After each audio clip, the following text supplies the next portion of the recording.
Ya, kalau menurut saya semua itu running kalau menurut saya semua industri, baik itu musik baik itu film gitu, baik itu industri lainnya, semua itu pasti ada dalam tanda kutip, pasti ada berita miring, pasti ada sifat monopoli.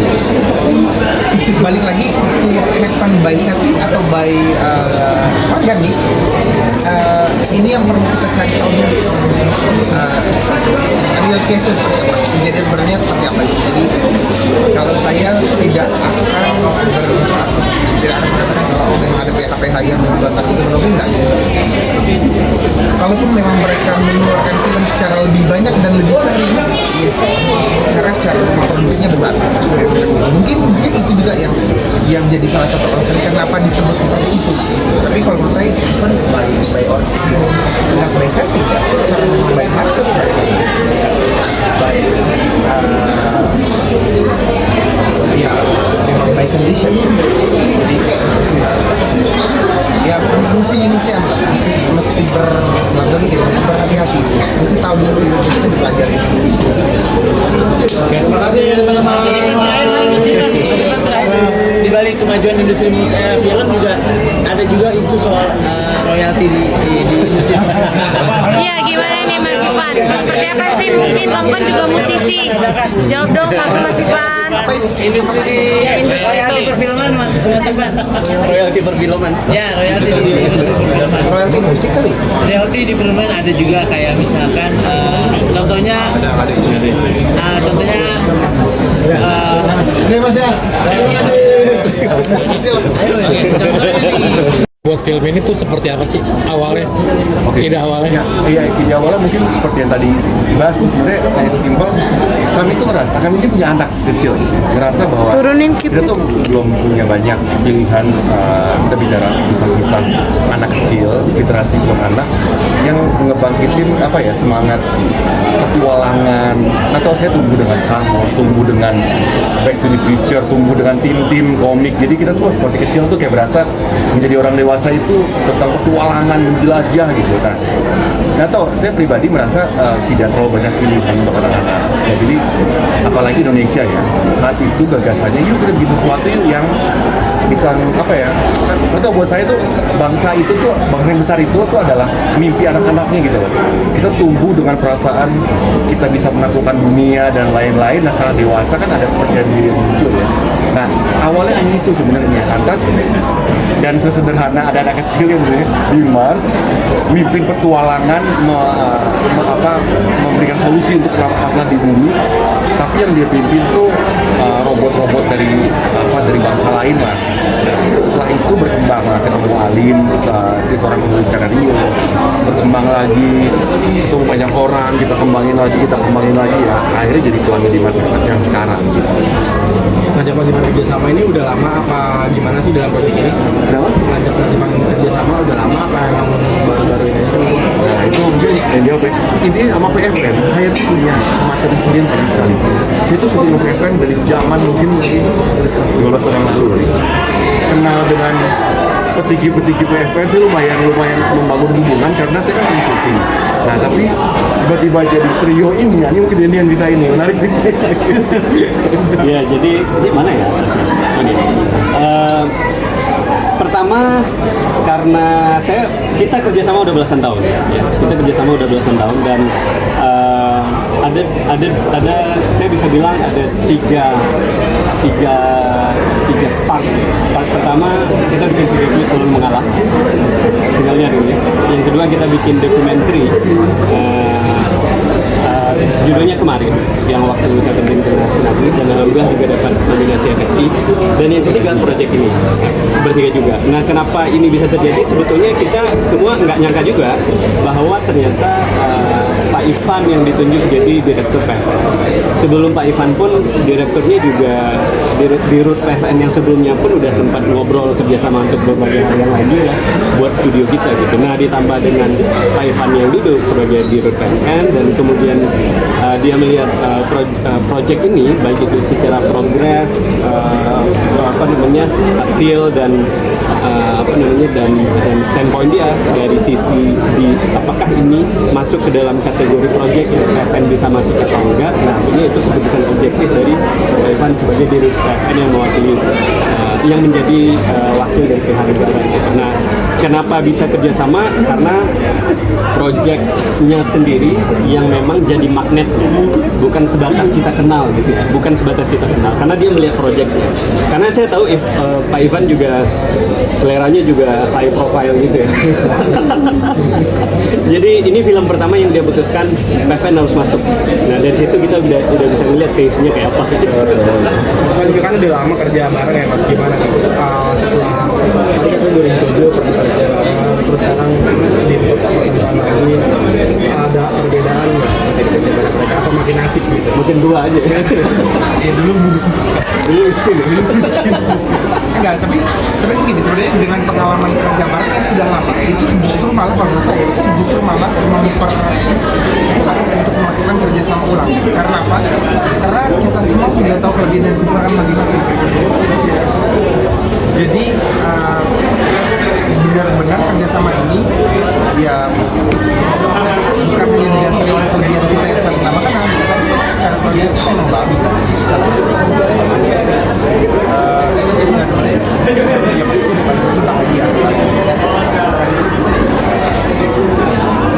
Kalau boleh sedikit flashback ke belakang, saya pertama kali saya syuting video klip sebagai musisi itu tahun 2007. Itu sutradaranya ya Mas Budi Guavan dikasih set di Chinatown jadi Bruce Lee ya. Tiba gue ngerasa kayak waktu itu ya saya menjadi anak band kan untuk menghindari profesi yang ditakdirkan untuk orang-orang yang bermuka oriental gitu. Biar nggak jadi pedagang gitu. Tapi malah di video klip Upi pikir itu set kampung lu dikasih set yang oriental banget. Mas Dendi kan kebetulan memang manajer Seventeen juga. Jadi ini terang. Tapi waktu itu cara meyakinkan banyak orang untuk bahwa ide gila itu bakal terrealisasi gitu. Kalau awal itu seperti apa sih susahnya gitu. Dan yang kedua mungkin buat Mas Upi dan Mas Denny kan budget animasi kan 30-40 miliar tuh standarnya. Untuk ini tuh lebih atau mungkin di bawah itu sih kan kalau disebutin nggak mau nyebutin tuh berapa ya udah pasti nggak ya misalnya aja jangan satu makanya bawah. dikasih ini Ya. dikasih patokan. Ya Mas Upi silakan. Saya tuh nggak berusaha meyakinkan banyak orang sebenarnya. Nggak tahu, saya tuh mencoba menjadi orang yang terukur sebenarnya dari dulu ya. Jadi bikin apa-apa tuh terukur. Tapi saya adalah orang yang dari dulu emang paling nggak suka kalau mimpi saya tuh diredam. Artinya bahasanya tuh orang realistis. Buat saya kreator atau seniman industri itu harus punya mimpi besar. Even industrinya mengatakan A, ya kita harus bisa melampaui mimpi itu buat saya pribadi. Mungkin keyakinan saya pada apa yang saya buat kebetulan kenanya nih ke mereka nih gitu.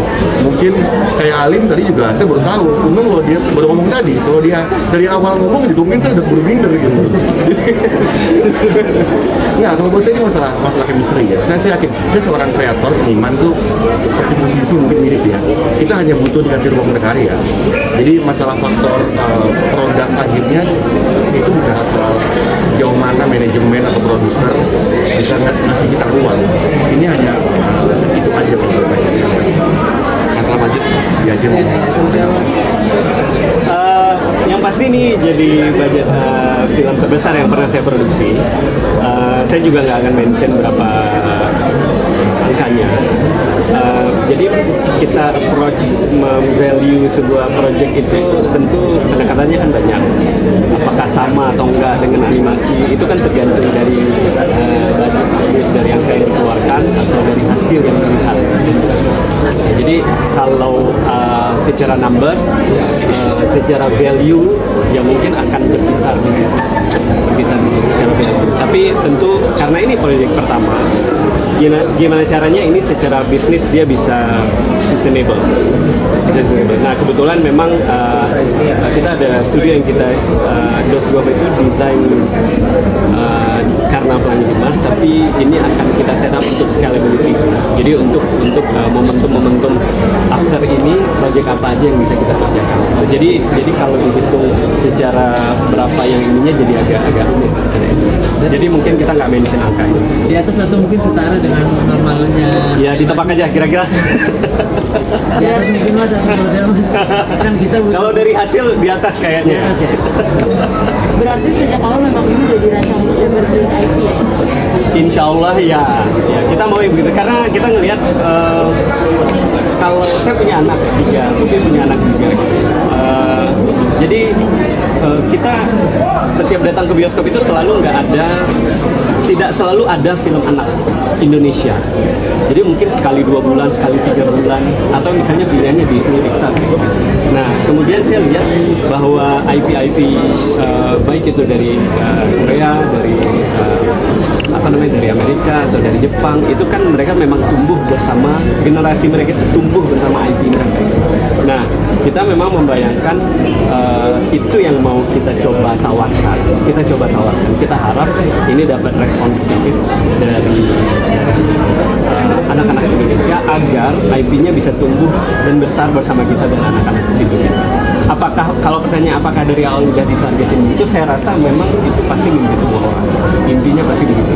Dan kenapa nggak ada yang buat sebelumnya? Mungkin secara investment scale pasti besar untuk market Indonesia, pasti tidak masuk akal masuk ke investment. Cuman dengan adanya teknologi yang udah dikembangkan, yang kita kembangkan itu membuat itu jadi make sense secara investment jadi make sense. Jadi why not kita develop IP asli Indonesia untuk bisa tumbuh dan besar bersama kita bisa bilang ini 5 tahun IP ini lahir 5 tahun terakhir, jadi lahir di usia anak-anak kita saat ini tumbuh. Jadi bukan IP lama tapi IP baru yang di-develop oleh IP yang mudah-mudahan nanti bisa tumbuh dan besar bersama kita, anak-anak cucu kita. Sama kayak misalnya teman-teman mungkin ada yang orang-orang kata misalnya gue dulu terinspirasi nonton Star Wars, gue terinspirasi nonton ini. Nah kita maunya mudah-mudahan ini menjadi film jadi inspirasi tersendiri buat generasi Indonesia berikutnya dan tumbuh dan besar bersama. Mudah-mudahan evergreen. Bang Ivan, kalau dulu kan ada film ini lagi menjadi ikonik di film, mungkin apakah ini kedepannya mungkin akan seperti itu gitu? Jadi ikonik Ya insya Allah. Salah satu yang satu yang kecil banget. Dan seluruh masyarakat Indonesia pun merasa memiliki salah satunya kan yang kita punya sebenarnya ini. Dan ini ya saya coba bangkitkan dan hidupkan di event sekarang ini. Cuman ya balik lagi memang semua harus melalui proses. Yang pertama kali kita coba naikkan ada sebuah IP baru yang ada Pelangi di Mars. Next insya Allah kemarin juga kita udah ngobrol sama Budi juga, sama Mas Didi juga. Insya Allah next kita mau Unyil. Kapan kalau boleh tahu? After this movie pasti next year. Tapi bukan Unyil di Mars. Mas Man, tapi lebih nyaman kerja di industri musik sendiri apa di film sekarang nih? Kan baru yang didapat. Iya. Sebenarnya gini, sebenarnya balik lagi kalau secara industri nggak jauh beda sebenarnya ya. Secara prinsipnya kurang lebih sama. Ini adalah bisnis ini adalah bisnis yang bisnis yang 100% tidak bisa diprediksi, tidak punya teori, nggak punya formulasi kira-kira ini bisnis yang based on sense. Jadi secara prinsip sama. Jadi nggak tahu ya, maksudnya pun balik lagi di industri musik pun itu pun ada juga industri audiovisual yang kayak produk-produk seperti video klip misalnya gitu ya, atau kadang-kadang lagi kita dibuatin misalnya kayak short movie gitu.